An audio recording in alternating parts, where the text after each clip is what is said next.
Okay, I'm going to invite the team on here and welcome them as we get started here.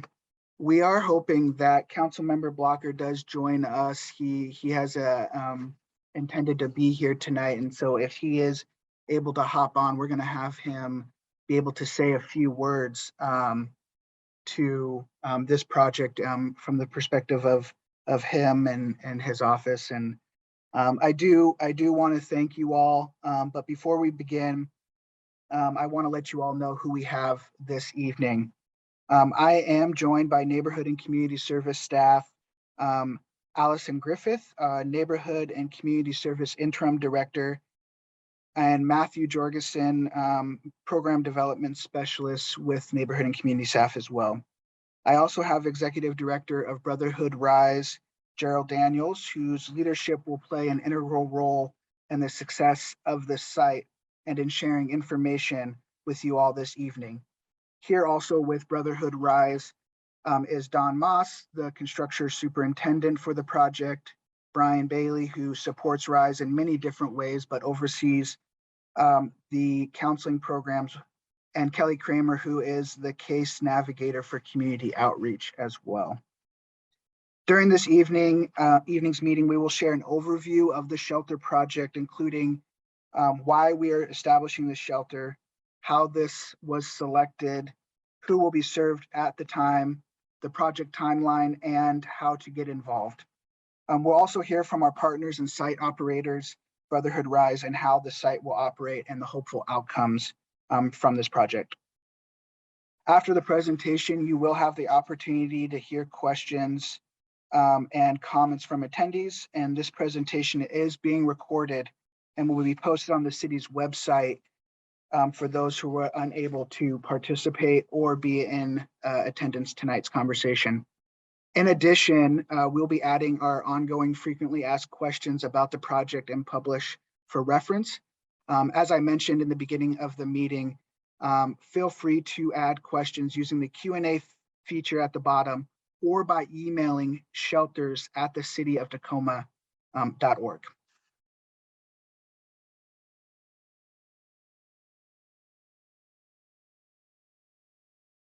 So I would like to get started with a bit more background of the emergency shelter efforts and how we selected this location for a new site. Since May of 2017, City of Tacoma has been operating under a declaration of public emergency, health emergency, to address the health and safety concerns caused by a growing encampment.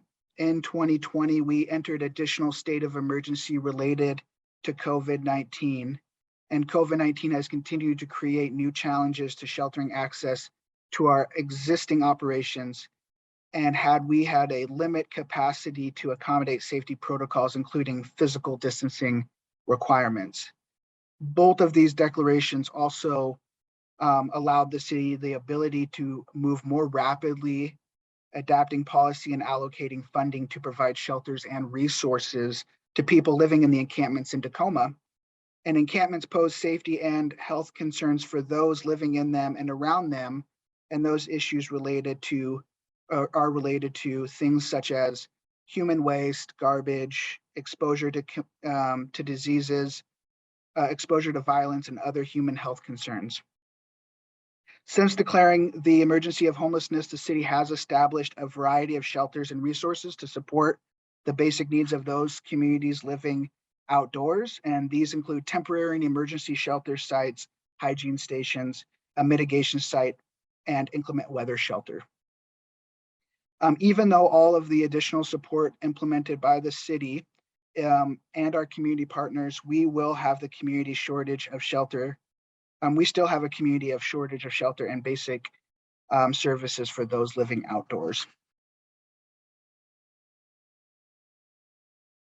It does continue to be a priority for the city to maintain and expand shelter capacity to actively address the unsheltered needs in the community. Throughout the pandemic, we have been successful in adding new units in the emergency and temporary shelters while maintaining permanent shelter capacity.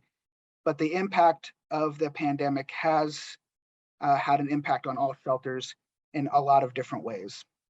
Our shelter and service access to the strategic plan does align with the Pierce County Comprehensive Plan.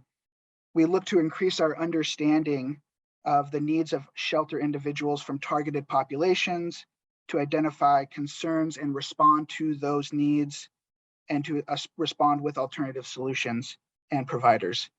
In response to the increased awareness of need by addressing shelter options and capacity, as well as diversifying providers, which will result in positive engagement and with our targeted population.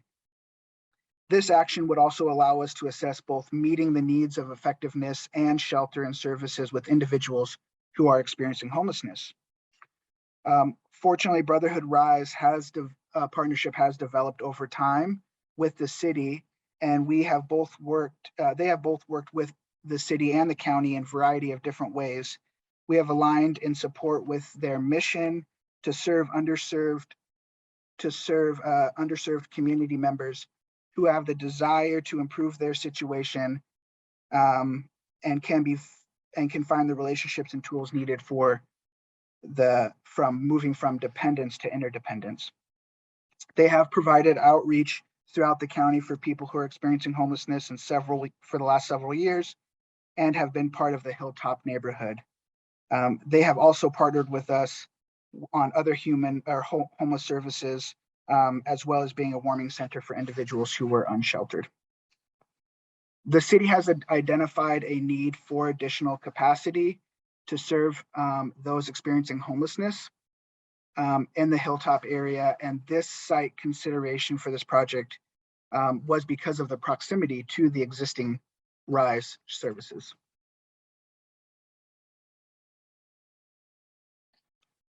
As the slide shows an aerial view of the site location, the area you can see is right across the street from the Brotherhood RISE Center on MLK Jr. Way Boulevard.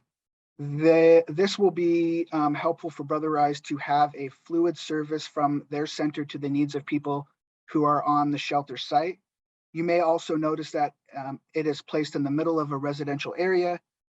We performed door knocking this week to the direct neighborhood, and we're able to make connections with 11 individuals.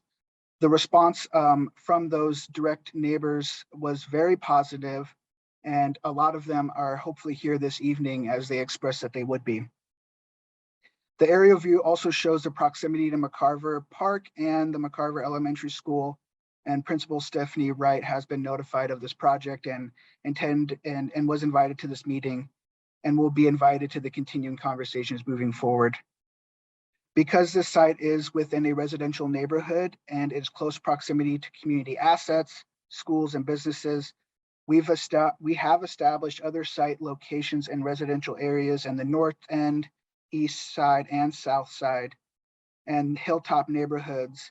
And we've learned that proximity to residential areas can be a concern for community members who fear that a shelter may cause an increase in crime.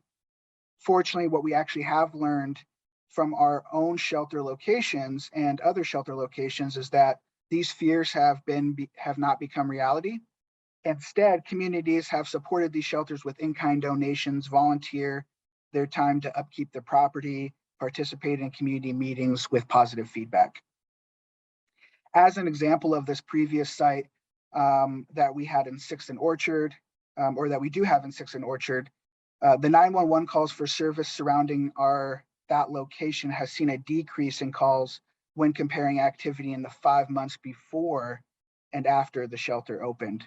Our previous operated shelter on East 60th and McKinley, the overall calls for that service had increased modestly, and the high increase has been for medical aid, hang-up calls, and welfare checks. I'm now going to turn over to my colleague, Matthew Jorgensen, and he'll walk us through the site design. Good evening, everyone. This site will allow Brotherhood RISE to further expand and enhance the services that it provides for individuals experiencing homelessness, particularly those in the Hilltop area. The site at South 23rd and MLK Jr. Way will operate similar to our other micro-shelter locations on South 69th and Proctor and 6th and Orchard, but on a smaller scale. It will be fully fenced. It'll include 24-hour site management and have controlled entry. The existing property that this site will be located on is private property and is directly across the street from the Rice Center. Brotherhood RISE worked on the acquisition of the property and will partner with its city on the development of the property. Each micro shelter is about 8 by 20 feet, heated, insulated, and furnished with electricity and smoke and carbon monoxide detectors. Residents share common areas for restrooms, showers, laundry facilities, and trash and recycle services. Fortunately, Brotherhood RISE's main location is located across the street, so they'll be able to utilize their existing kitchen and meal service facilities to provide meals for the site residents. There'll also be about up to 35 residents at a time on the site. At our currently operating locations, micro shelter sites have had minimal impact on the surrounding neighborhood, and residents will have access to the space 24/7, and any vacancies will be coordinated with service providers and the city's HEAL team, so there's not an influx of visitors to the site looking for services or waiting for a space. I'm now going to pass it over to Gerald Daniels from Brotherhood RISE to tell you more about the services the organization provides and how the site will operate. Thank you, Caleb. Thank you, Matthew. Good evening, everyone. Thank you for joining us this evening. We really appreciate the opportunity to come before you so we can make sure we have some good bread and be able to conversate over this. Just quick background on us. We're a 501c3 nonprofit organization. We're faith-based. We've been in existence now going on June 10th will be 4 years for us in existence here. We started in 2018. This is the vision of many of you may know from the community. Our past pastor, Pastor Ivory Crittenden of Brotherhood Church of God, which is right next door. This was his vision that we'd be able to bridge the gap between the community and those that we serve and a building. He wanted something where those who seem to be left behind or out on the street, where we can bridge that gap and provide the services that they need. It was a passion of his for a long time. So we have taken that vision and tried to extend that vision and to honor his name and to keep his legacy going. Just a quick background of my history as the executive director. I'm a 30-year Army veteran, retired. So that comes with a lifelong time of serving. So some things that I want to anticipate on this as you ask how the center works. When we say we're taking a humane approach, that's things that I've learned throughout my 30 years of military experience, that when you treat people fairly, they tend to respond fairly. They tend to want to respond to what the needs are that they need, and they tend to let you help them out. We have the motto of each individual has his own individual case. So we use that model so we can help them get back on feet, whatever their goals are. We help them to get through those things. As an Army veteran, I look at those things as important because if you can navigate your own life with the assistance you need, you become a more productive member of society. Some concerns that I think will come up is security, safety. Again, I assure you as an Army veteran, those things are paramount to me as a father and as a grandfather. Those things are always on my mind. I taught my daughters that they were growing up to always check their six, meaning they're always looking around to make sure whatever they need, make sure no one's approaching anything that would be harmful to them, but also looking out for their fellow friends and citizens. So our site, as they said, is 24 hours. We have site managers on site. Our site managers are people that's from the community that grew up in this community. Some of them are actually former members of the community who once kind of did things in the community, and I'll just say it that way, that wasn't productive for the community. But over the transition of their life, they've decided they want to rebuild the community. So they have a working relationship with the people in this community, those who will be in the shelters. So they're the site managers that will be there with them inside, people that they know, that they've grown up with, and some of them are family members, and they have a desire to see them move forward. We also have incorporated a roving patrol that goes around, that will go around and make sure the outside perimeter of the site, the community, as we call it, will be safe also. Because I know one of the things that's really troubling for me as a parent, and as starting this work, I'll just go back to that. When I started this work after being in the military and traveling the country and traveling abroad, I've seen different models of social service work with homelessness. And it always comes with an element that scares you, right? There's always cars hanging around. There's always people seem to be hanging around that just shouldn't belong. So we've incorporated a roving patrol that will take care of the outside of it, as we're still meeting the needs of the people on the inside with those that they know. And so on the outside, we want to take that approach because we have a school here, we have a community here. As a parent, I want to make sure my children are safe. I want to make sure others are safe because that is paramount for us to know that. So we will not allow any just hanging around. We won't allow any cars just to be hanging out into the parking lot or around the surrounding areas. We've been doing this now about 2.5 years. We started a model by doing in the summer, we've done a cooling shelter. We've also done winter shelters for warming. But we've done this kind of seamlessly because no one's noticed. And the reason you don't notice it is because, again, the inside presence of site management who have a relationship with the people that are here. And then you don't notice the outside activity that's going on that tend to go up and ask the questions to find out why you're in the community. So we want to do that. We want to make sure that you feel safe. Make sure you know we're going to keep your kids safe because I think that is very important as a grandfather now. So I worry more because of my grandchildren, and I'm always watching to make sure they're safe. So rest assured, we will do what we have to do to take care of that. I will pass it off now to Brian Bailey, who would describe the program.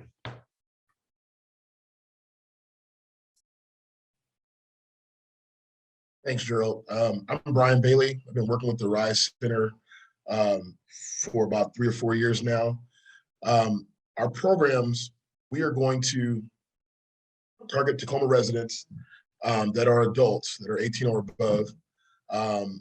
Like Matthew said, we're going to have about 35 individuals, up to 35 individuals in our site. Security, showers, restrooms, facilities, but also with our services, we're going to have, this is going to make us a little different.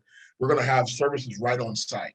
So someone will be able to come in and get their needs met, their basic needs. Also, when they get their individual service plan, they'll be able to grow and rise up. So in an instance, each person will be able to get a therapist, mental health counselor, get substance abuse work, have the option to go to inpatient treatment and come back. So some of these services will all be there.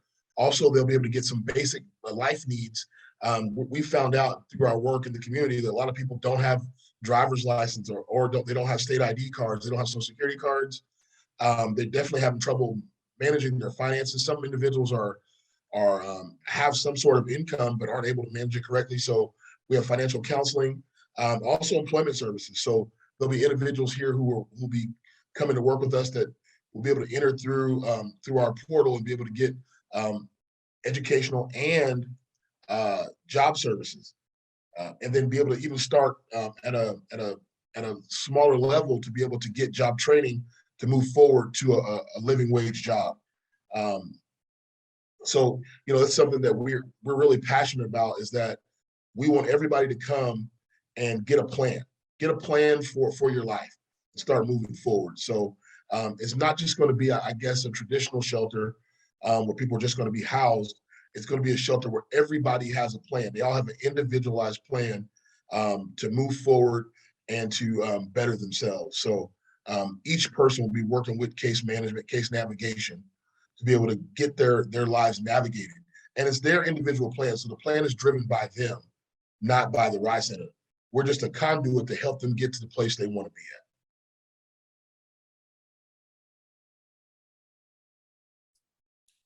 We'll now pass it off to Kelly Kramer. She'll be the site navigator, case navigator.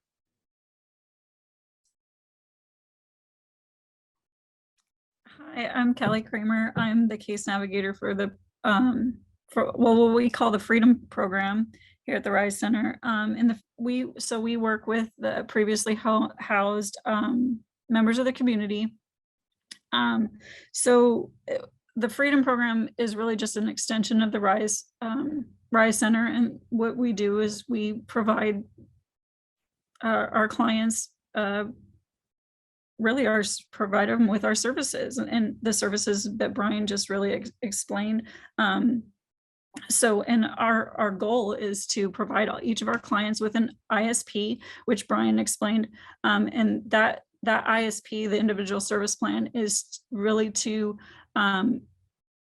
figure out what our clients' goals are, and those goals are to help our clients to move forward. And moving forward is to to whatever that goal is. And that goal doesn't necessarily have to be, maybe that goal isn't necessarily housing, or it can be whatever that goal is for like Gerald said, that goal is individualized. So what that person sees as moving forward.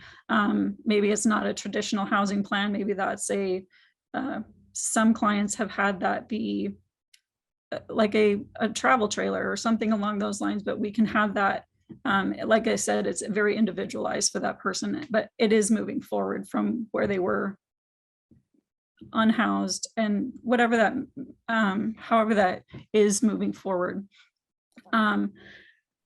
So that to achieve those goals, to be moving forward, but we have case navigation, we have peer support, and we have, and like they said, 24-hour security, but that helps the clients to move forward. And we have the whole RISE Center resources behind us, so to help these clients.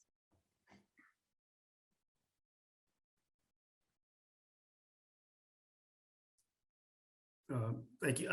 I'll speak for Don, as Matthew already mentioned the housing plan and what they look like. So just kind of an answer for everyone. It will not be like Tent City. It's not going to be tents. We do have shelters that we're building. We're building 8x10 structures that will have 2 rooms each in those. So it would be individuals in there, but it will not be congregate shelter. Each individual will have their own room, their own space. They will be required to maintain the cleanliness of their space. As Matthew mentioned as well, we have right across the street, we have a feeding program. As many of you see our van running around the city, most of the time taking food out, but we'll also have feeding service inside our facility. So there's a dining area in there that they will be able to do that as well. So back to you, Caleb.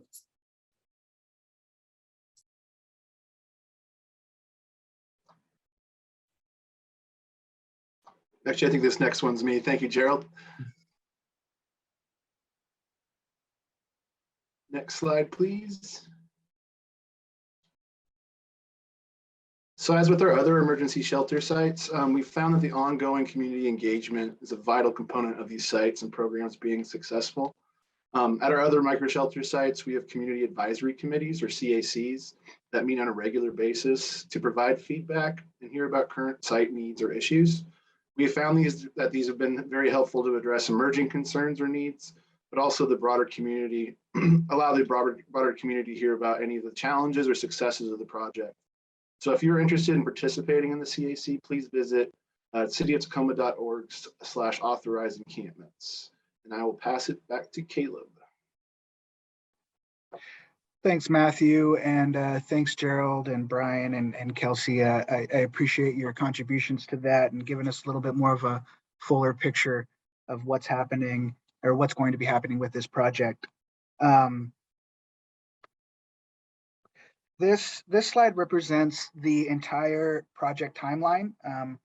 Earlier this year, Brotherhood RISE was identified as a shelter provider and was able to obtain a lease of the property and started to clear the site in preparation for the development of this project.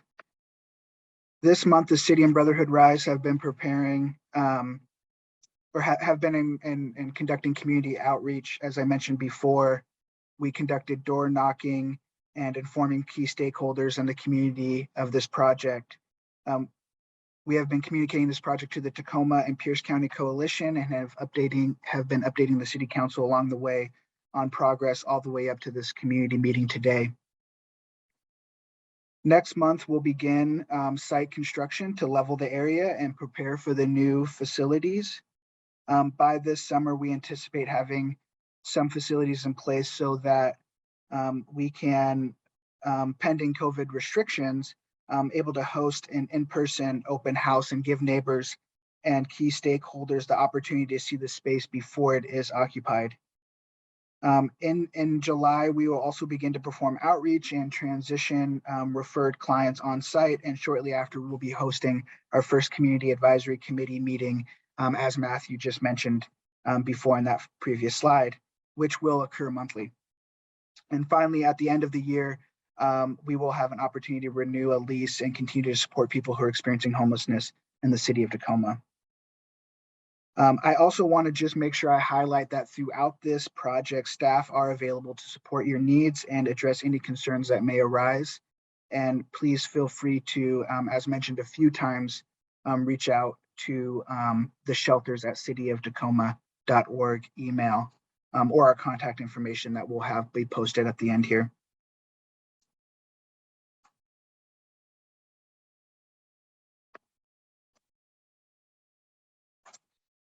Here are the key resources that are listed and available throughout the duration of the project. Teams are available to conduct outreach to those experiencing homelessness. The Brotherhood RISE attended tonight's conversation, and in addition, all questions will be added to our ongoing frequently asked questions about the project, and they will be published for reference.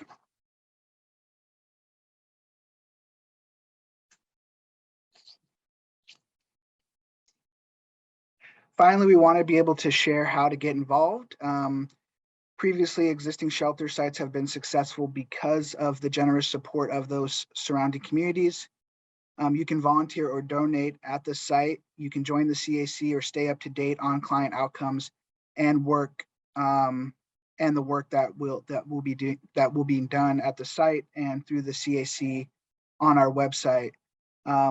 Now, this does end our presentation, so we are going to turn to our Q&A portion with the team, and Allison will be helping us through that process.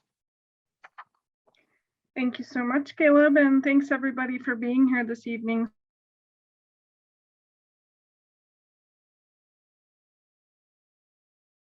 Zoom window to put those in, and I will be reading them out and kind of guiding us through this conversation.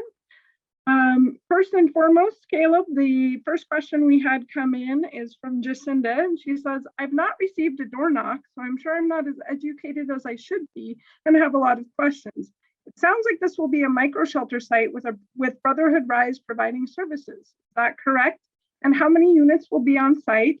Does Brotherhood RISE have experience operating a micro shelter? And what security measures will be put in place? Yeah, thank you for that question. I'm going to answer a few, and then I'm going to leave it up for some of that to be addressed by Gerald as well. As not feeling like you're prepared on terms of the information, as I mentioned in some of the contact information, you can feel free to reach out to Matthew or myself about any information that might be helpful for kind of understanding this project and what we hope to kind of accomplish as a city and supporting Brotherhood RISE with their outcomes to helping people that are unsheltered. So I always want to leave that up open and available to you throughout the project and throughout while Brotherhood RISE is operating this shelter. In terms of experience operating a micro shelter, I will give that up to Gerald here, but the safety and security as well is something that he will be able to address as well. Yeah, sorry, I didn't catch your name, but great question. And thank you for asking that question. We have not operated a micro shelter per se, but again, as I've mentioned, we started off a couple of years ago, about 2.5 years ago, running our test model to understand how a shelter would work by doing the warming shelter and cooling shelters. And we have just, as I said, recently, we just housed a shelter closed down, and we housed those individuals from the shelter to here at our facility. So our program is built off of our housing model. So we kind of have a little bit different things, whereas everyone says transitional, permanent supported. Everything we do is based off of having a foundation. So we call it foundational housing. So it doesn't matter if it's a shelter or not. We've also ran safe parking and safe sites as well. So we manage that because we can do everything in-house, because we have the ability to be able to give everyone, as Brian describes it, a psychosocial assessment. So everyone who comes to the center, whether it's a walk-in, whether they're in a housing, whether they're couch surfing, when they come to the RISE Center, they get that assessment. So they see our mental health counselors and they get a conversation with them. They also get to see our substance use counselors. So we have a pretty good feel of what someone's situation or circumstance may be, because we have professionals that are checking them out for number one. Number two is that relationship for us. Our outreach team has a great relationship with every encampment. So we pretty much know the people in encampments throughout Pierce County. As Caleb mentioned earlier, we do outreach for Pierce County. So we have a great working relationship. The people that are coming in, they're not able to just walk in. They're not going to walk off the street and come into the shelter. Brian has a system, him and his team, where there's a merit list, and they're able to go through and they talk. So we understand who wants to move forward. We understand what situation and circumstance that they may be in, so that the case navigators, Kelly and her team, they're always constantly talking with them. As I mentioned earlier, safety and security is always paramount in my mind. Always. After 30 years in the Army, it was always paramount to take care of my soldiers, and my soldiers take care of me. As a father, it was always to make sure that my family was always safe. It's now paramount for me to make sure my grandchildren are safe. So as I mentioned, Brian and his team again developed the model as we were running shelters here. It wasn't a shelter again, it was situational, but developed the model that you have to have a site manager inside that keeps everything calm. If there's a circumstance or a situation breaks out, there's someone there to have a quiet voice to de-escalate things so it doesn't escalate. And also we do know, because we were involved with the city when everything broke loose in 2019 on G Street, and we had to manage People's Park. So we worked with the city on that project, as Lehigh was the developer with the tiny homes there, where we managed the park itself. So all the people that was in the park, we kept the management of that. But we learned that the outside perimeter needed to be protected. And that's why we've come with it. In this model now, we have security that rolls on the outside. So we also can protect the perimeter on the outside as well. So yes, we've gone through the test models, and we've walked it through. Great, thank you. Sandy says, I own the home next door to this site. What do you expect to see as far as noise increase and foot traffic volumes, overall activity on or around the site? Great, I'll take that as well. So again, that comes down to site management. So Brian and the team, again, they have established there's a plan, and it's the same plan that we have every day, that there's an ISP, so everyone has something to do that's gainfully productive. So they don't just get to sit around. It's not just hanging out. They have to be moving their feet so they can get moving forward. So in that ISP, there are things they have to do. As Brian mentioned, there's ID cards, there's social security cards, there's some that need driver's license. There are those who are going to have to make their group sessions for substance use. There are those going to make their sessions for mental health. There are those that's going to have, that we require volunteers. And that has become a very important program for us. We have 3 former clients that are on our staff because of this model of having an ISP and understanding what their goal is. Our clothing bank manager used to be one of our clients in an encampment. And we got her into substance use, got her into bed, got her into inpatient treatment.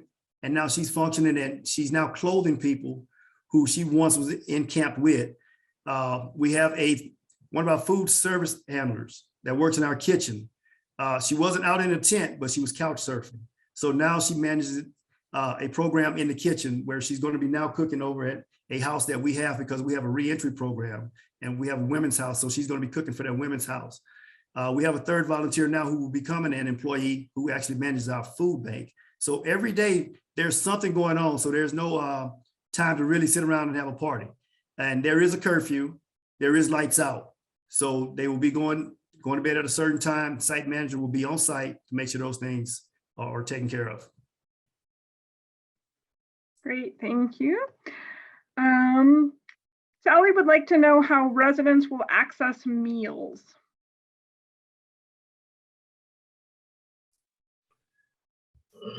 I'll take that, Gerald. So across the street from our site, we have meals that are cooked daily, 3 times a day.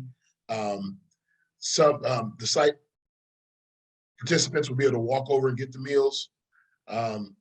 From what we do, we also bring meals out into the city, just kind of a little caveat, but the participants will be able to walk over and get the meals every day. What that does, like Gerald was saying, it affords people to move their feet, to get moving, to get doing something. Also, it brings them to the building where the services are. So now you're coming to eat, you're also going to your services, you got your individual plan. Maybe you're up for the day, maybe your plan allows for you to volunteer.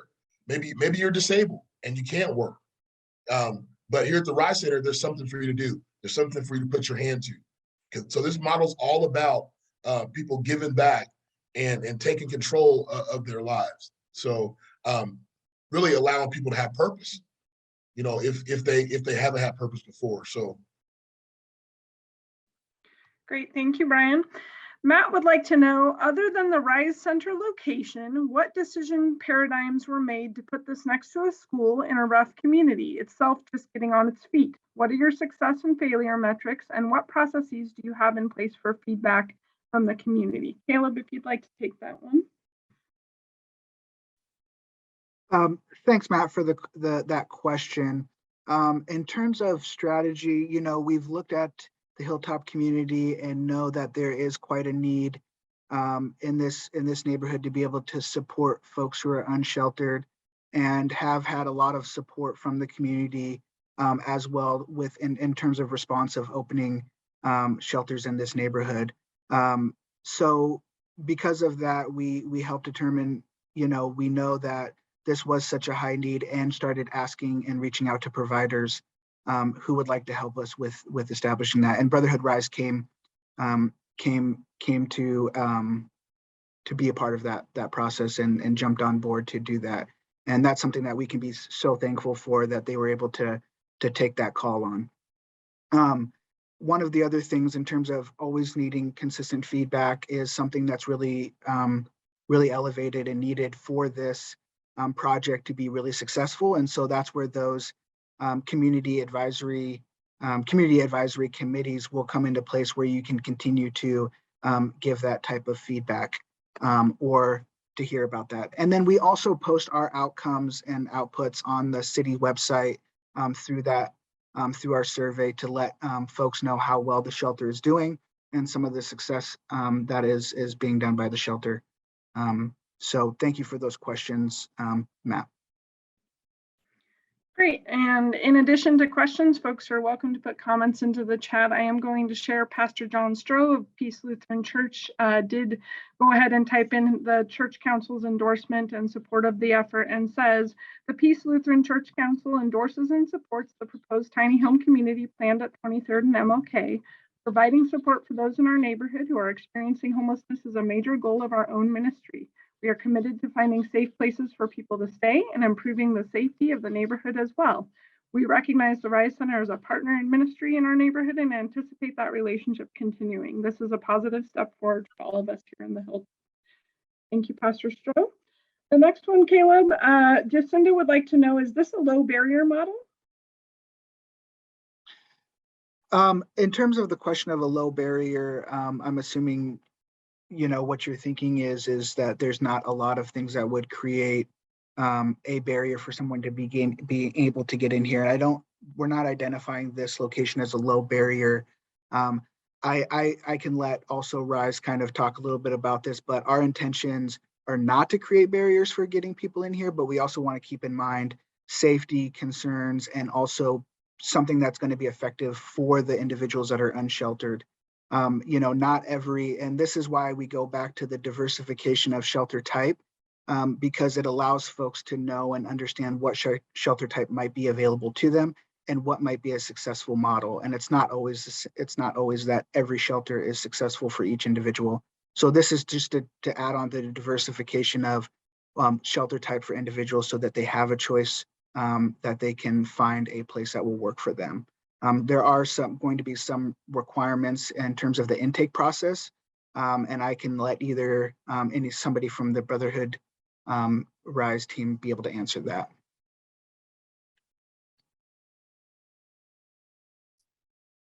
You want to take that, Brian? Yeah, thank you. Echoing what Caleb was talking about, we really want this shelter model to be a part of people who want to better themselves, people who want to better their situations, people who don't want to be on the street in an encampment, couch surfing, people who want to move forward. So, and again, this is driven by individual service plan. So we really want individuals who want to move up and move out, or individuals who may not even know what they want, but they want something different. So, you know, we feel like with our support staff, our site navigators, people in here, that even if you come, you say, hey, I just want something different. I want to do something different. I don't know what it is, but I'm just tired of being sick and tired. So we can have that initial conversation through our psychosocial assessment, and be able to navigate that individual and create a plan with them. So that's really what we're looking for when it comes to community members who really want to better themselves, who want to do better, or who just don't have an idea. I want to add to that. Thanks, Brian. And I'll add to that as well. As we're on the call now and we're talking about structure and we're talking about shelter, right? This is what makes Brotherhood RISE unique. It doesn't make us better than any other organization, but what's unique about us, again, is if that someone can't make it into the shelter, or if they don't, for lack of better terms, just for us to understand, if they don't make the cut, if they don't make the list, right? We're still able here, because of our supportive services that we have in-house and our commitment to the community and to the people, we're still able to service them. We're still able to give them the things that they need to take them to the next step. So that barrier, we're able to break through that barrier in order to get them into housing. Because we do, through our street outreach program, we also do coordinated entry. So through that, being able to help them get through the barriers and work through those things, we still have communication with them, as well as we're still moving them towards housing. So we want to make sure, again, safety, security is for everyone, right?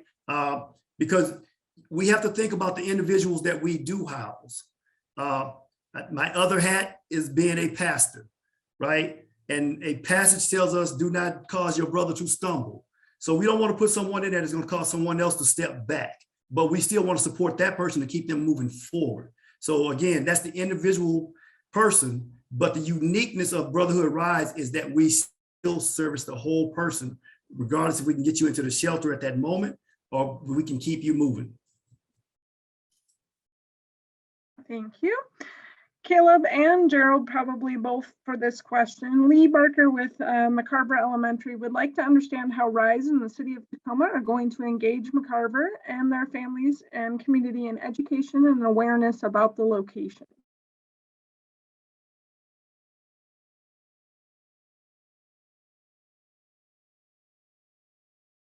I'm going to bring that question up so that I can read that too as well. Can you repeat that again, Allison?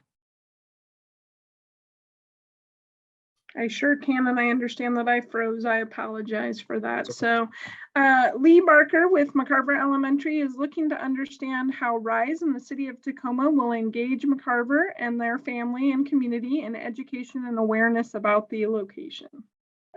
Can I chime in on that, Caleb? Do you mind? Sure, absolutely, Brian. Yeah. Okay. I'm so glad that question was answered, Lee.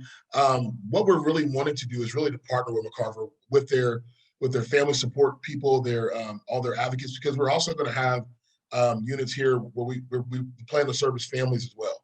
So we plan to partner with McCarver to the fullest.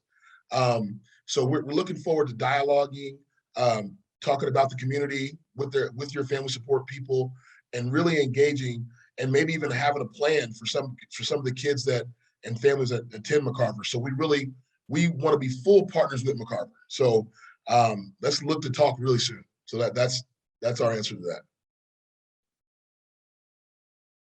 And just to jump on, thanks, Brian, so much. You know, we're always open for solutions too, as well, and suggestions on how to partner and how to have a good communication partnership as well. And would love to even talk with anyone at the school that is feeling like they're not being heard, or that the conversation is leaving them out. And so we are open to that continued line of conversation, so that everybody is on the same page, and that we can hear concerns and we can offer any solutions to the best of our ability. Great, thank you. Dana would like to know where the funding is coming from for this project, Caleb, and is this a government funded program working with the Brotherhood RISE 501c3? Yeah, so this is ARPA funding, so American Rescue Act This funding is intentionally supposed to be going to emergency shelter and trying to help with some of that response from the American Rescue Act. And so that's where this funding is coming from. And what the city is doing is helping establish the site with that type of funding, and then also helping and supporting Brotherhood RISE to be able to operate this site. Thank you. Rachel asks, what is the typical lifespan of a micro shelter site? I'll say one thing, and maybe Matthew can help us with this. This type of shelter, an emergency shelter, is not a permanent shelter necessarily, and how we think of it. So the idea is that we're meeting an emergency need right now from that declaration of 2017 and kind of the other pandemic and epidemics that are happening in connection with that too as well. So this is really a response to that as well, just to kind of give a little bit of terms of context of a lifespan. But Matthew, I don't know if you could help me with if there's a lifespan average. So there's kind of a wide range. So for example, our first micro shelter site at 8th and MLK, that was there for about 6 to 7 months. Whereas there was like our Thames 3 site that we set up in December of 2020 on 6th and Orchard, that's going to be operating for 2.5 years. So there's kind of a wide range depending on the site and the neighborhood, but these sites are temporary. Great, thank you. And again, this is another comment. This is from Lisa and Lucy. It says, we live 4 blocks away and are deeply supportive of this project and approach. Thank you to the RISE Center for doing such great work preparing for this for success. Sounds like you're planning to use a number of best practices. We're behind you. Okay, and the next one I have is from Jacinda, just again wanting to hear a little bit more about what do the security for residents and neighbors look like. So Gerald, perhaps you might just take that again and kind of give an overview of your 24/7 operations there. Yeah. Hey, thanks for the question again. Yeah, so as I mentioned, we have this site management who takes care of everything inside the site and our roving outside. And the reason they're roving is because we have neighbors. And that way we make sure that we have a checklist and an agreement with each and every client that comes in. And in that agreement, it talks about loitering.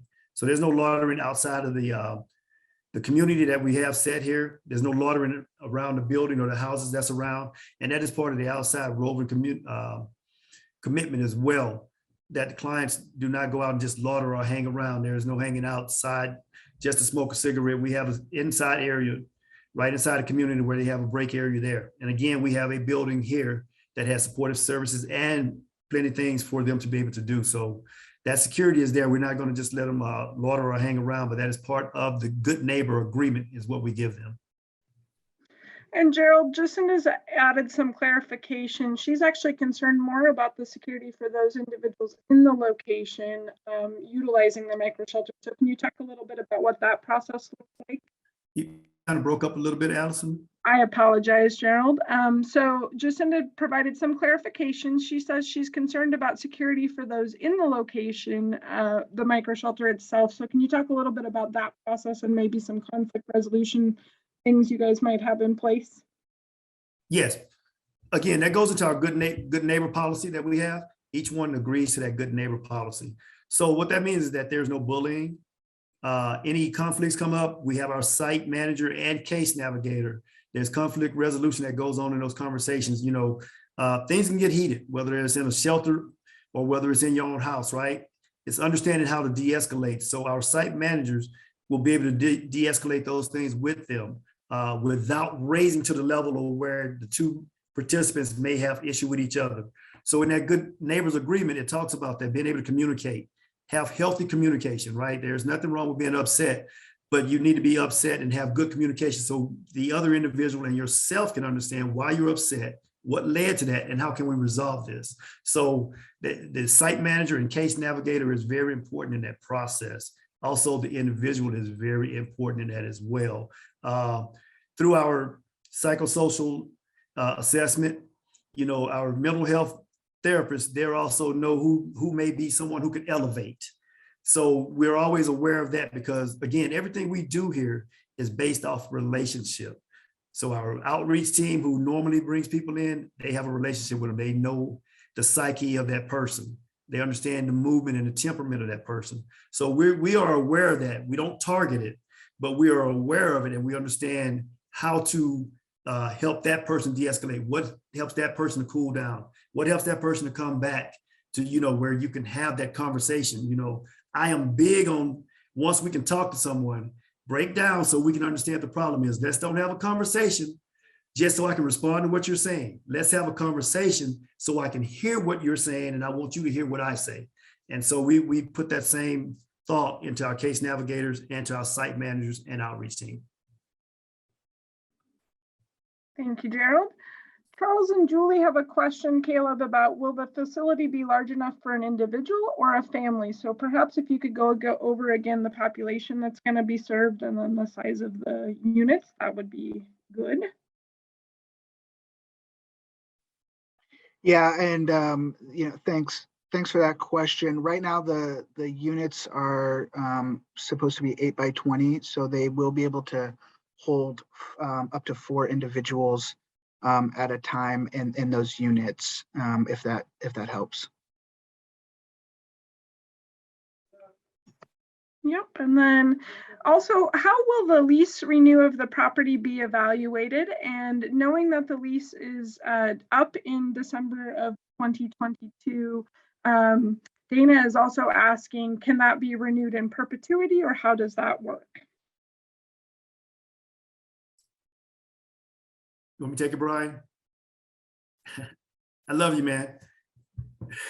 So we have a really great work relationship with the owner of the property, but he's also a builder and a contractor himself, but he also has heart for the community. I won't say his name because I don't know if he wants his name on there, but he does a lot of building around the community here in the Hilltop community. And so when he sees that it's working, as long as he knows it's working, he's happy with the model. But again, that comes with communication. That comes with making sure he's comfortable with that. And when it comes down time to renew, we're more than sure that the model we have, that he enjoys that model. He loves that model because that's what his building process is about, is bringing community people in and making sure that they get supported services and get to the next step. He's hired a lot of people in houses that he uses as rental houses onto his construction sites and construction companies. So he's big onto the community. He's looking to try to get people to do driving, CDLs and things like that. So he's on board with us, and we believe we will be able to extend that. But again, it is temporary, right? That's an answer that the city, you have to give that answer, how long this temporary could be here, or how does the structure go next? Because there are laws and requirements that you all have to abide by. And I don't want to speak on your laws, but for us, with the owner, we have a great relationship with him. We believe if need to be, we can renew. Thank you, Gerald. So Matt is asking, he says, we have had to speak with the police 3 times in the last 2 weeks. You say you have measures in place to protect the community from issues from this micro shelter site, but what measures do you have to protect the people in the micro shelters from the terrible issues in the area? So perhaps again, Gerald, kind of going over the screening and the security process at the gate, but then also maybe Caleb talking a little bit about our relationship with the police department would be good. Gerald, I'll start. As many of you may know, we have a homeless engagement team, alternative liaison team, and with those folks that are able to engage folks that are being unsheltered, and also with that team also comes with police presence as well, that will be able to help folks, get to a place that is hopefully going to be safe for them and for people in the community. We again, Gerald has mentioned this, Brian has emphasized this as well. We are about building relationships, right? And I think that often what we fall to is that we have to physically force people to do X, Y, and Z. And really our intention is actually to be able to build relationships and help folks who are experiencing homelessness and being unsheltered to a place that is going to be safe for them. And usually in those cases, we find a lot more success because those folks trust us and we want to build that trust. And we do that also in partners with our other outreach professionals and the folks with coalition members so that we can have the best possible outcome to be able to serve everyone. Yeah, thanks, Caleb. And I'll add to that. Just to give you an idea of what do we mean by relationship. As we've mentioned, you know, a great deal of our staff comes from the community and they have a relationship with them. I should clarify that, our outreach staff.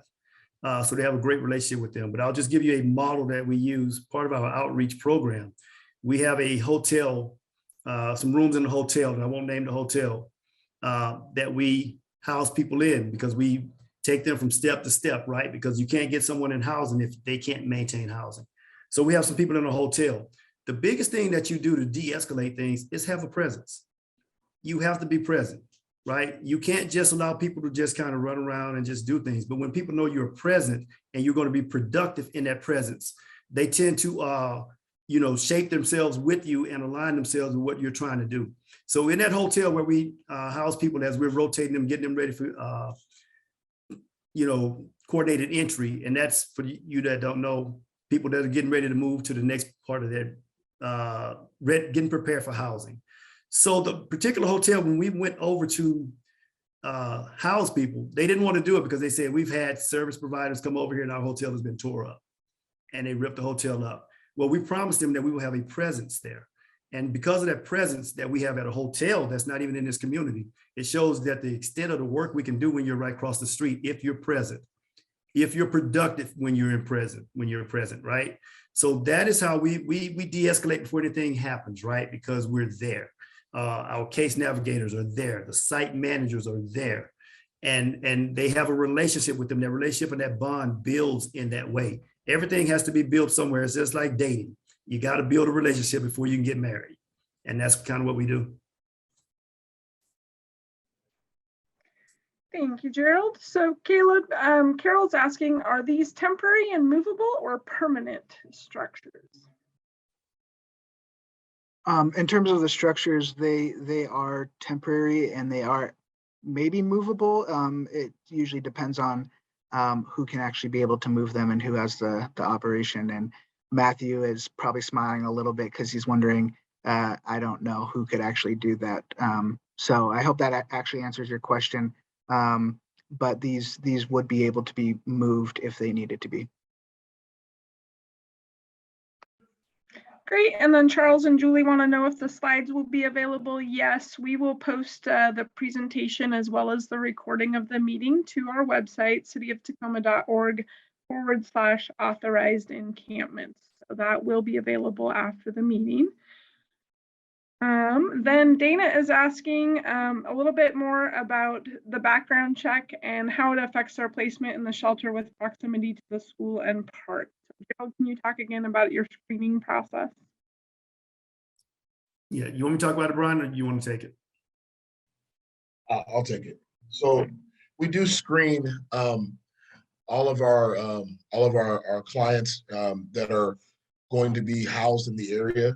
So they can be disqualified for a number of offenses, but each one is looked at individually, and it's really about safety. So we're definitely aware of the park and the school in close proximity, but there is a screening process that is done along with a psychosocial assessment. So Gerald, you can go more in detail if you like. Yeah, so we do a background check on everyone, and that's for two reasons. Well, multiple reasons, I should say, right? That's for the safety and security of the community, safety and security of our clients. But we also, and we didn't go into detail of all the programs we have because we felt that mental health and substance use are the things that we need to hammer out because this is a shelter. But we also have a reentry program as well as a youth program.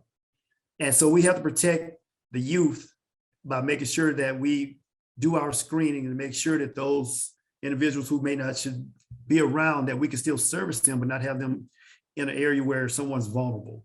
I mentioned the reentry program because we learned early on that we also affect them, right?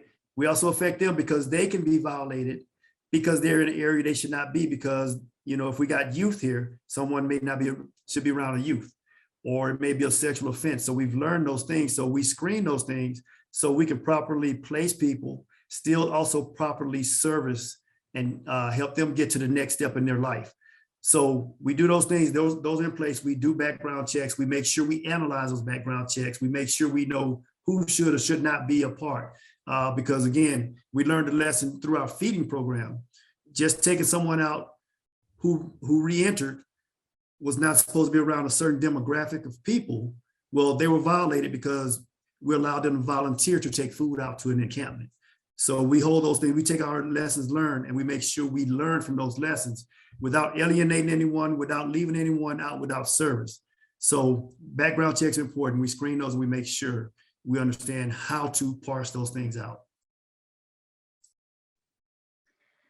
Thanks, Gerald and Brian. And staying on kind of the same question around background checks and then also ID, Dana's also asking if there's no requirement of identification and the person is applying for state ID, do they have to produce the traditional paperwork required in order to get the state ID?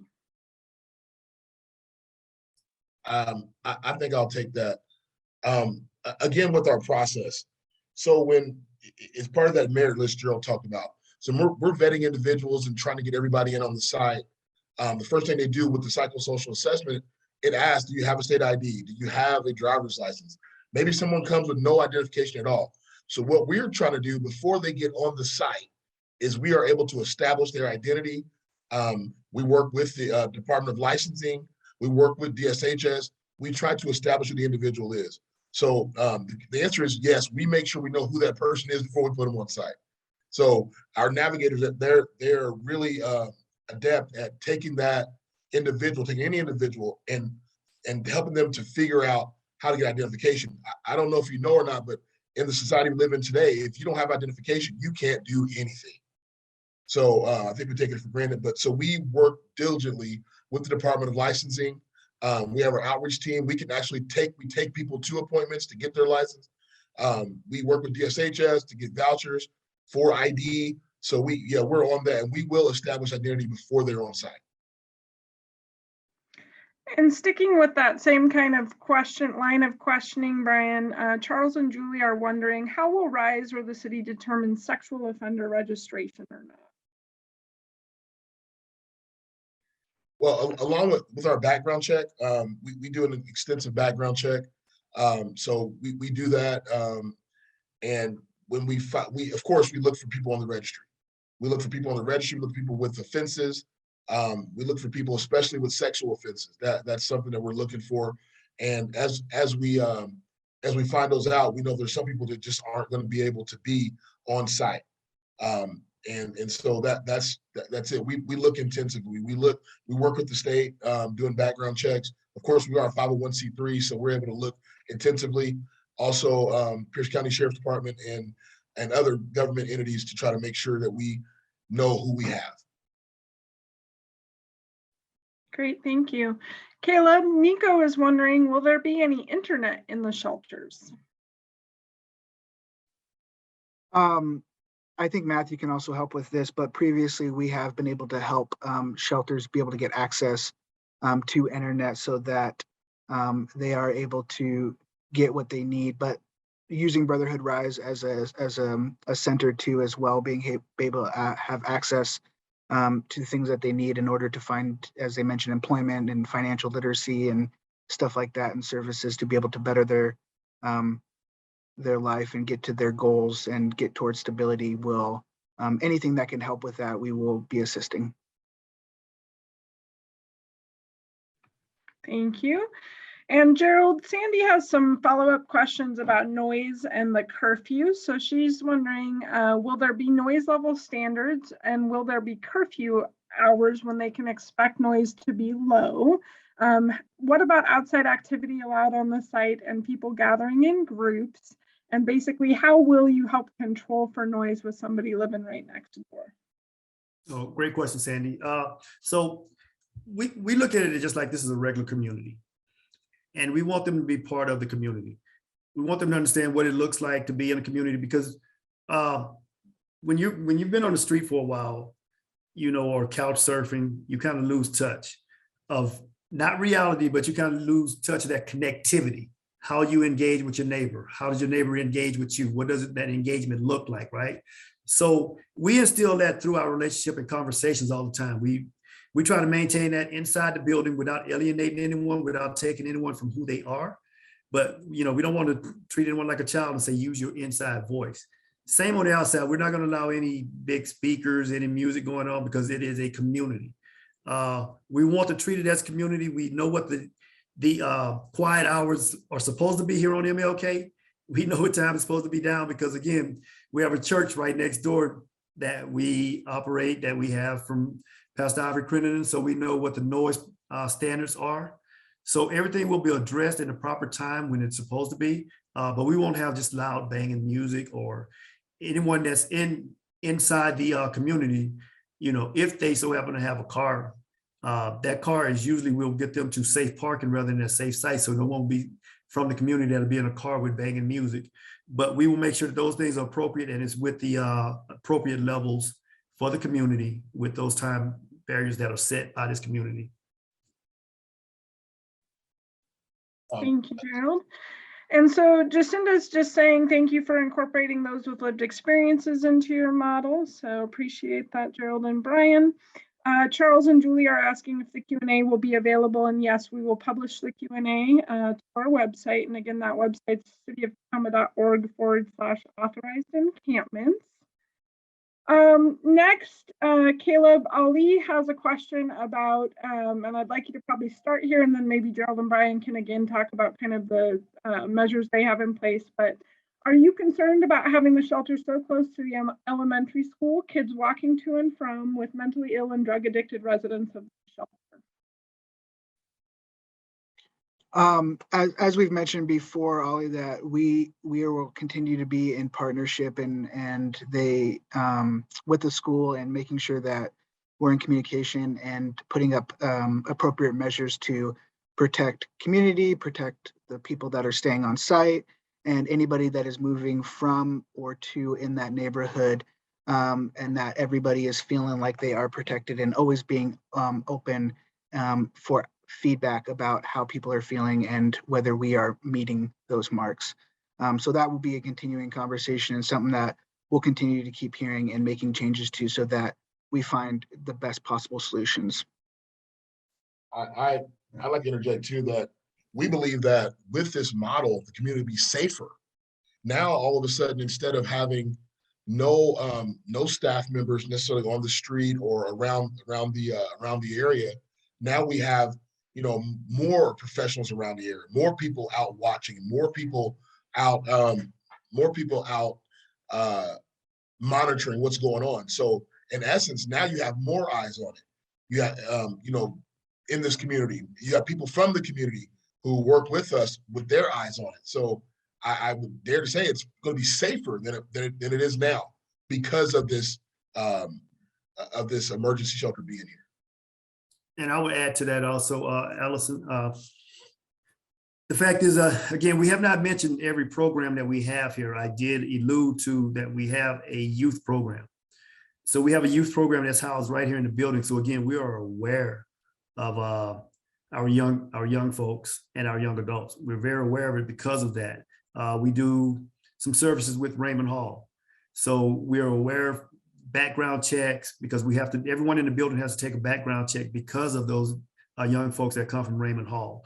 So we are extremely aware of that, and we keep that in the forefront. We have to, because we have a youth program here as well in-house, which is why Brian mentioned to Lee earlier that we really want to connect with Carver, right, and the schools around, because of the program. Now COVID protocols are lifted somewhat, or whatever you want to call it, right? We want to connect in there because school, we're aware that school this year will not be the way it's been for the last 2.5 years, right? School will be in. So we are totally aware of it, because we have a youth, I'm going to exaggerate that, we have a youth program that's in our building. And we have to make sure that those youth in the building are safe, So we will make sure we're ensuring that those youth that are walking down the street are safe. So just please rest assured, hear me. We will make sure that we are totally aware of that. Thank you, Gerald. This is a comment from Dana. It says, I am grateful that there is a faith-based program that is helping those experiencing homelessness. I see those on the street every day and fully realize the system is essential to make a difference. This sounds like a step, but clearly there will still be many on the street. As a resident in close proximity, however, I'm concerned that there was no prior notification, and I'm also concerned about the proximity of the school and park. I've been in the Hilltop for 34 years and have watched and lived through the challenges. Thank you, Dana. Dana would also like to know, and Caleb, perhaps you can start with our HEAL team, and then maybe Gerald can talk about their outreach efforts as well. She'd like to know, are the outreach team bringing those into the sites qualified mental health professionals? I'll take that. So our outreach team, right now, we don't have any mental health professionals on the outreach team, but what they do, they don't just bring them to the site. So again, our program is they bring them to the RISE Center where we do the psychosocial assessment and the mental health assessment, which are done by mental health professionals, MHPs, Washington State certified. So we do have those in-house and ready to do the assessments to see if we can serve them. There are some people that just, maybe for whatever reason, they're not ready to live in a clinical milieu or live in an environment with other people. So we have to do our assessment just to see, if these individuals really, really can do this. There's some out here just can't live with people, can't be around people, and so that's why the RISE Center, we have this model and we still service them, but they may not be able to live in our temporary emergency shelter. But we do have MHPs on staff and licensed individuals on staff through chemical dependency and mental health, ready to serve these individuals. Thanks, Brian. And I will add that with the HEAL team, there are mental health professionals that do join them out in the field and to be able to help address any needs that an individual may have, to be able to assist and helping them transition into more of a safe situation, including thinking about housing and shelter as well. Thank you.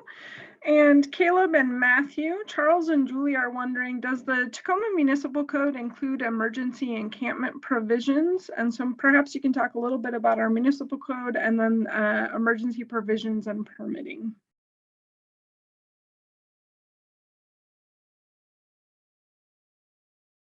Are you able to take that, Matthew? I can give it my best shot.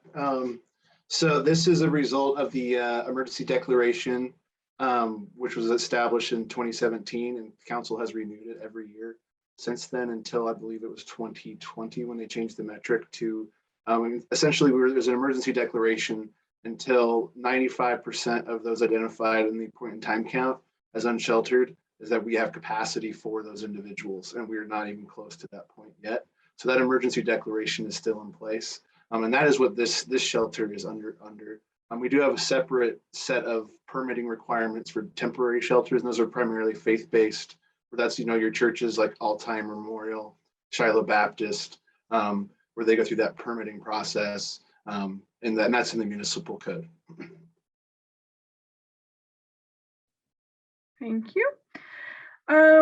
Dana's asking, Gerald, police resources are stretched tight in the city. Are you hiring off-duty police to cover security? Great question, Dana. So our Rover Security Company, that's who we've looked at. That is a civilian security company. And I won't give the name up on the call, but they're a civilian company that works in several locations throughout Tacoma, and they're pretty reputable. And so that's who but we've asked them to be kind of invisible to it. But yes, we have a reputable company. We have not actually talked with TPD. I have someone that's probably on this call here has tried to connect us up with TPD and some, and I won't say positions, rank, or title, connecting us with TPD because we want them to be involved with them as well.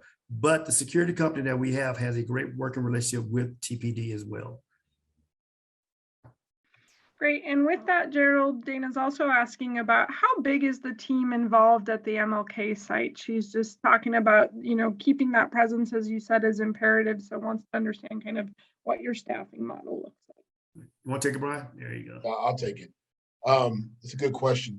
Dana, we have we have several entities that make up the RISE Center. So the RISE Center is made up of different entities that are here in the RISE Center, all the way from, like Gerald talked about earlier, we have mental health.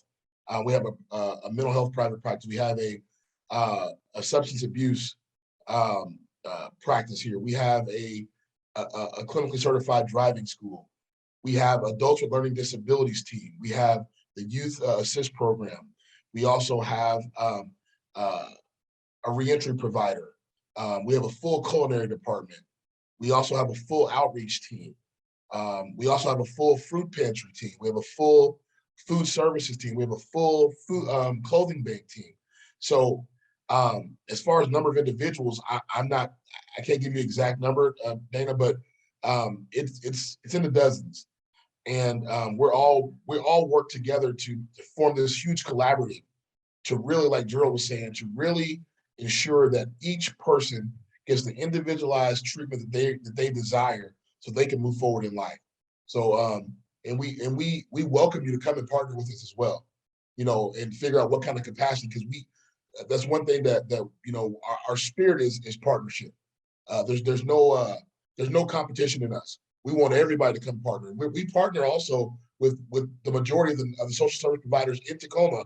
We partner with them in trying to help these clients, because we can all come together with that. So the RISE Center is I guess a good healthy size, but we stretch pretty far. Thank you, Brian. And just so you know, Dana's saying she'd love to come by and meet some of the staff at the RISE Center. So perhaps you could maybe just give a little plug for your open hours when it might be okay for Dana to stop by and say hi. Dana, you see the doors open, you come on through. We here. All right, perfect. Thank you. Pamela is saying, admittedly, she logged on a little late, but Caleb, given this is a neighborhood with a park and school, will families be given a priority, and what is your target demographic? Pamela, that's okay that you logged in late. As we have mentioned, this is being recorded, so you can catch up if you need to about the previous conversation as well. I will say from the city's perspective, our strategy aligns really well with Brotherhood RISE in terms of a targeted population. And those areas are very similar to the comprehensive plan. Veterans, people with disabilities, BIPOC population are all part of those targeted populations that we are considering and always consider about making sure we are helping those folks with emphasizing shelter and looking at those folks as being that are mostly made up of the population of people experiencing homelessness. So to be able to answer that question, in terms of priority, lots of people find themselves into this situation, and we always consider and we always want to be able to keep families housed. And so there are other shelter opportunities too in the city. So we always keep that in mind. And as the HEAL team, specifically in the city, we are mindful of all available shelters so that we can coordinate and make sure that where one family could meet a need in one shelter might be able to open up an opportunity for the shelter that they may not be able to meet. So that's a constant communication we're having internally as a team so that we are making sure we're trying to offer all the appropriate resources for everybody. Thank you. And Caleb, perhaps you could go over again some of our call for service information at our previous locations, because Ollie is wondering what kind of problems have you experienced at other sites? How frequently are they occurring?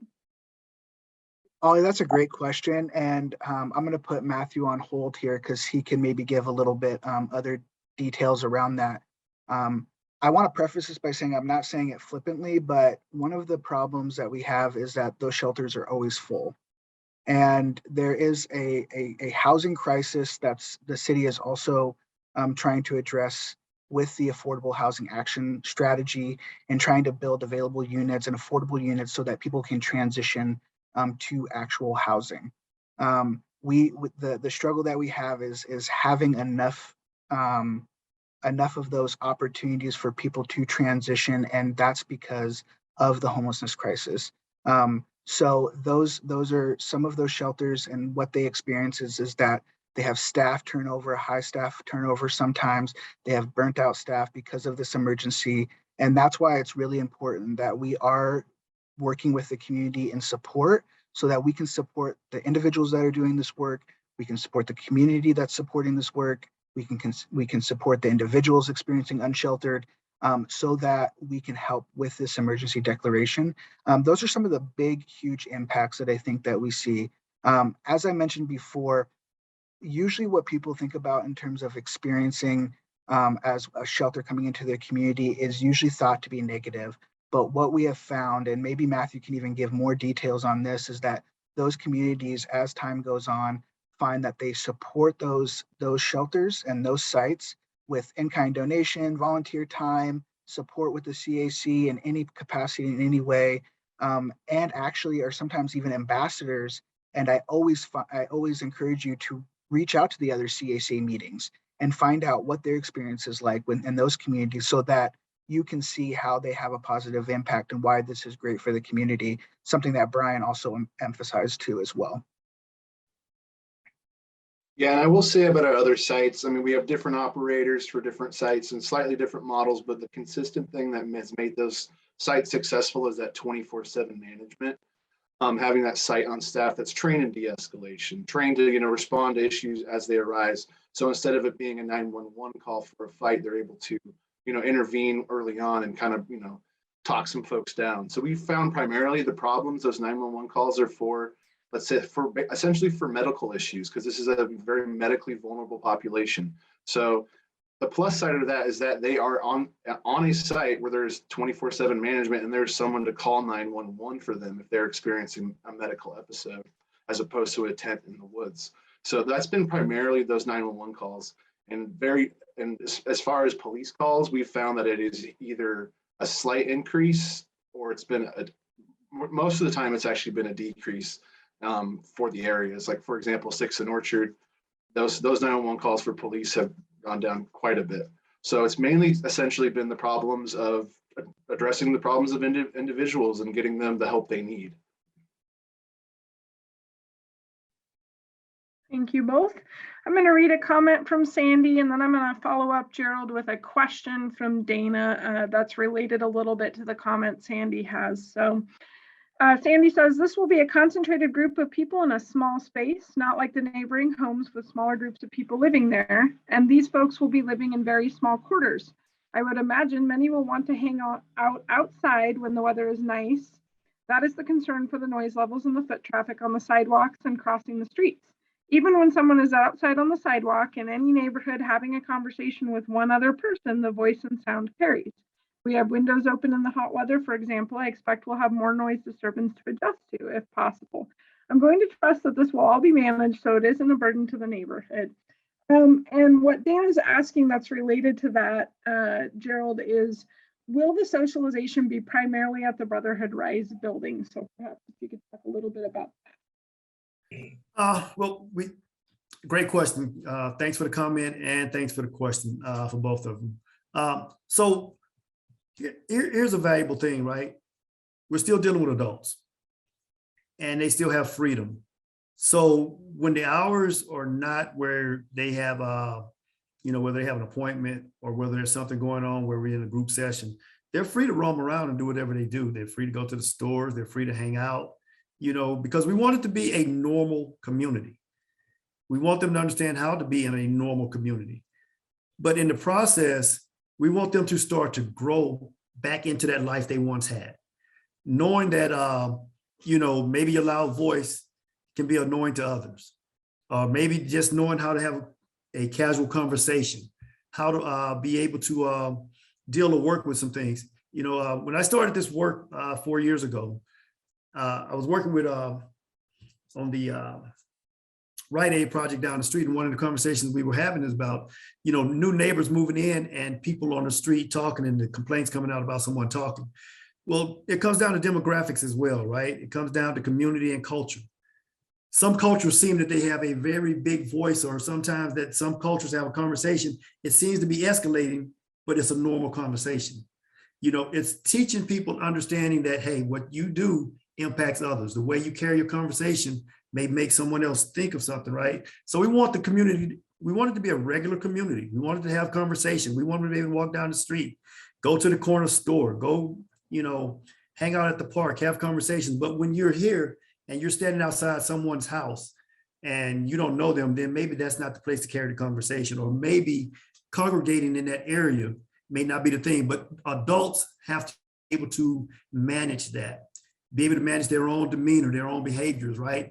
So those are the things why we do the psychosocial assessments. That's why we do case navigation. That's why we have a site manager say, listen, let's get back to this right here, right? Let's get back to normal life. Let's get you into the community. Let you be a community member. We don't want to look at people because they've been in a tent or they've been couch surfing as being abnormal. There's plenty of us have loud conversations. I'm a quiet person. I like quiet. I got a wife who likes quiet too, but her voice is loud. So I have to remind her all the time, baby, you got a loud voice, shorty. But we want it to be normal. So people in our community know Jeanette has a loud voice, but they see it normal. So we have to see them as normal as well.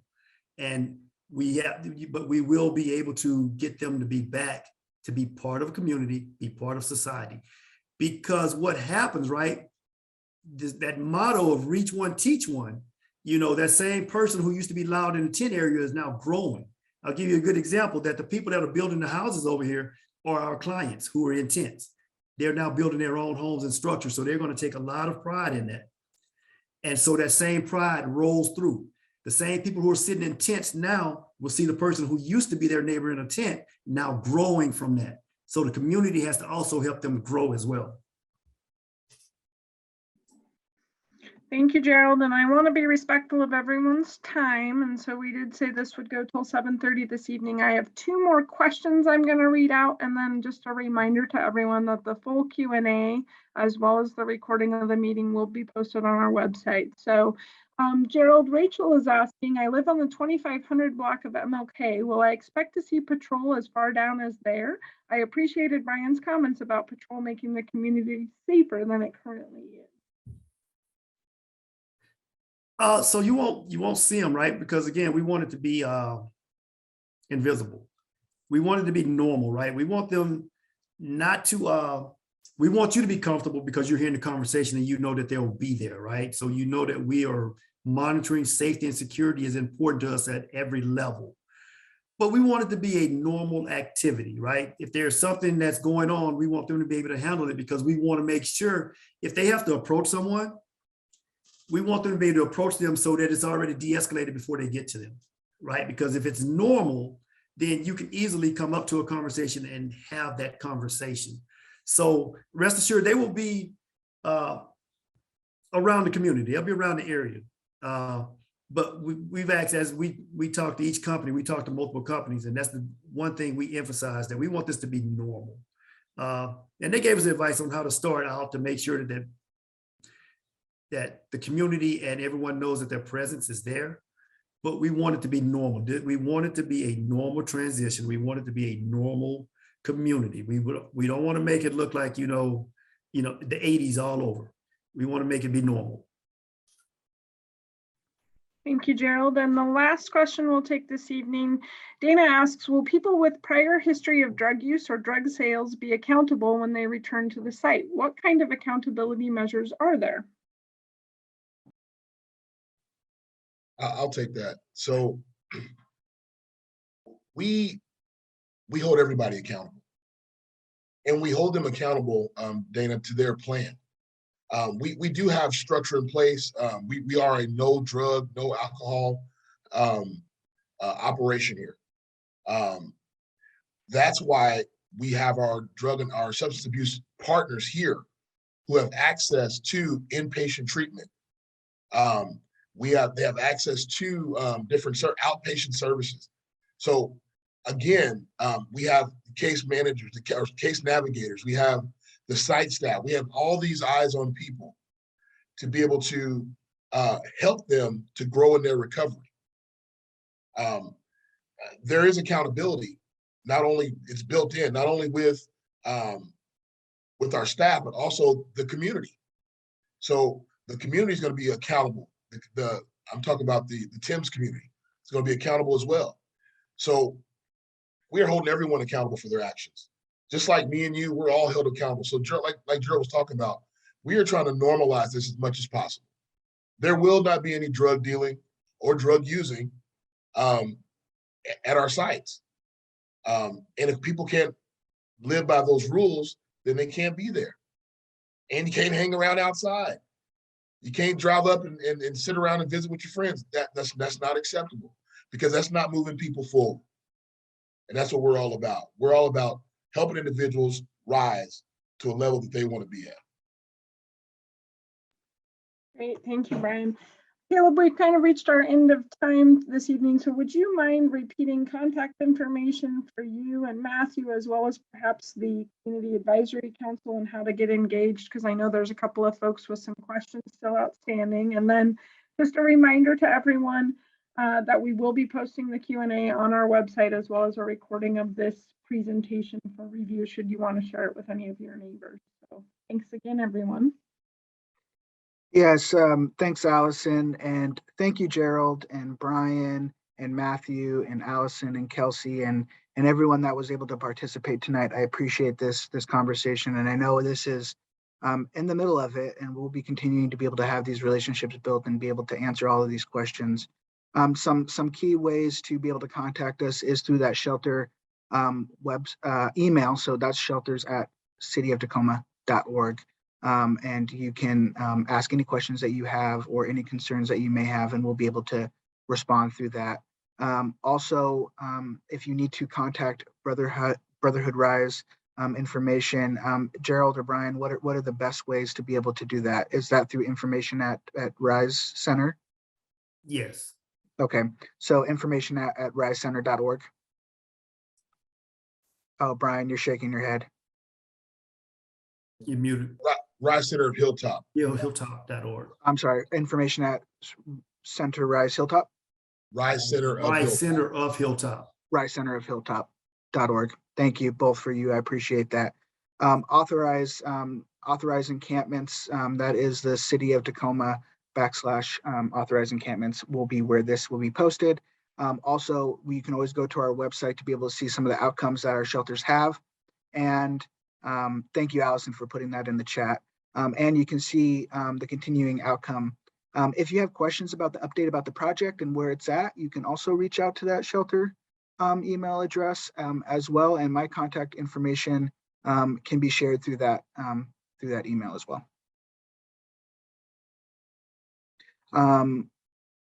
Thank you, Allison, for putting that into the chat.